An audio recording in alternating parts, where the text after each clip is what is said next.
கிளம்புனா கிளம்புங்க. இருக்கட்டும்.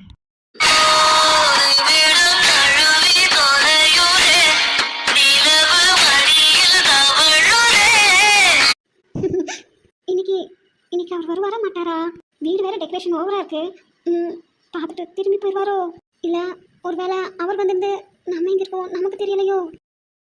அப்பாடி ஒரு வழியா கார்டனுக்கு இருந்து வந்துட்டோம். சார் இன்னைக்கு வந்தா பரவாயில்ல.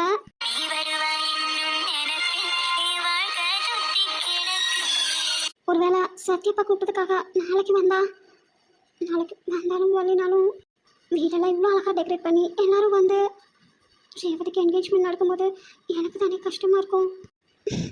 ஏன் சிவா இப்படி படுத்துறீங்க என்ன? பேசாம நான் மட்டும் எங்காவது போயிடலாம். அப்போ கூட எனக்கு தெரிஞ்சிருக்காது. ஃபங்க்ஷன் முடிஞ்ச பின்னாடி கூட திரும்பி வரலாம். பேசாம எங்காவது போயிடலாமா?